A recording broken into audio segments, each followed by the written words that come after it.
Hey everyone, welcome back to the channel. It's your boy 95. I want to thank you guys for tuning back into the channel. Today we have a new Forex video. Today we'll be talking about the three main reasons that I believe people are failing in Forex. So let's go ahead and get into it. We're going to try to keep this one short. Alright, so the number one reason I believe people are failing in Forex is due to bad risk management or just no risk management at all. So I already dropped a video like just beating this to death. Like, I really want you guys to focus on risk management because you cannot be profitable without it.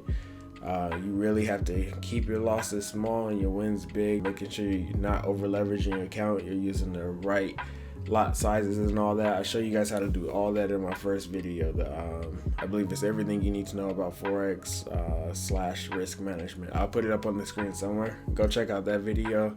Honestly, if you don't have risk management, you're not going to be profitable. I can say that I can promise you that. If you are profitable without managing your risk, then I would love to see your account history and see how you're doing it. Maybe I can learn something from you, but it's usually not ideal. So you want to keep your losses small, wins big, because it's going to hurt if you're having a good winning week. I've been here. I've had like a week where I've won way more than I lost. But I have like one or two losses that are just huge and they wipe out like half of my wins. Then that's just really hurting me at the end of the day when I could have just took that L like earlier in the week for like only 1 or 2% of my account. There's been a time where I almost like doubled my account and my losses like took out half of my wins, so it was only like a 50% increase. So really be mindful of that. So with that said, let's go ahead and get into number 2. So the second reason I believe people aren't profitable in surviving in Forex is because they aren't backtesting enough. You're just demo trading and you're live trading. That chart time is really what separates the pros from the beginners. It's just having that chart time. Like a pro can teach you the strategy and their setups, but you're not going to be able to go in the market and see that setup right away, or it may take you a while to see it, or you may mistake something else for that setup.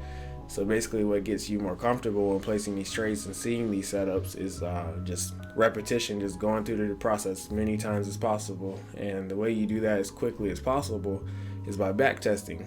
The amount of time you can do 100 trades backtesting, you're only running like maybe 10 live trades. So you can learn.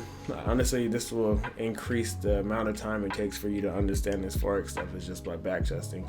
You could go through months worth of data on TradingView. I use TradingView for my backtesting. I think I have the pro version. It's like $15 or something a month. It's basically like $15 a month, and you can like set up alerts and stuff like that.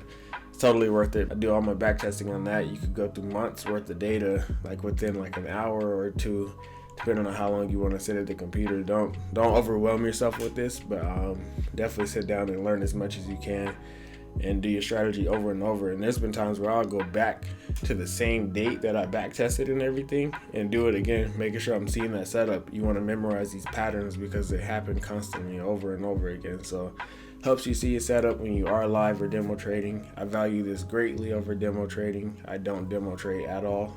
Overall, I usually go from back testing to live trading. So with that being said, let's go ahead and get into number 3. So the third reason I believe people aren't making it in Forex is because you aren't letting your winners win and you're not keeping your risk small. So we already talked about risk management and your risk to reward ratio and stuff like that. I usually shoot for a 1 to 3, meaning my wins are usually 3 times the size of my stop loss. I don't know if I already said that. You have to let your winners win.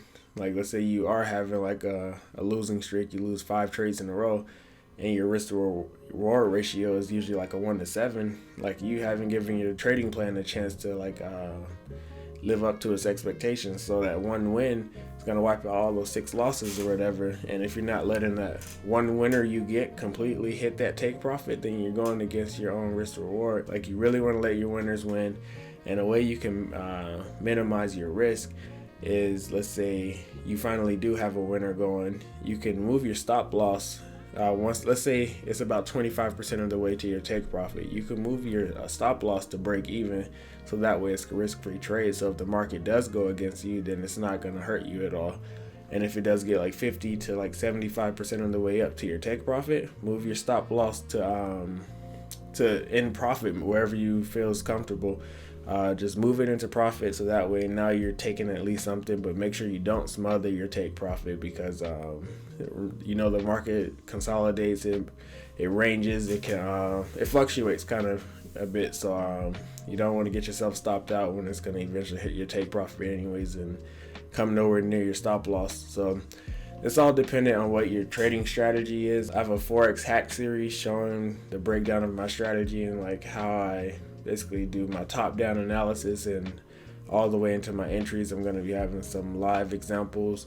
Yeah, so hopefully I kept this video kind of short. This is a challenge for me making this video. I usually like to give you guys a lot more information to break things down a bit more, but I've already touched on a few of these things greatly in some of my other videos. So if you want a better understanding of anything I said, go watch my other videos. And if you have more questions, leave them in the comments below, and I have more videos coming, so a lot more questions are going to be answered. So thank you guys for tuning in, and stay tuned for the next.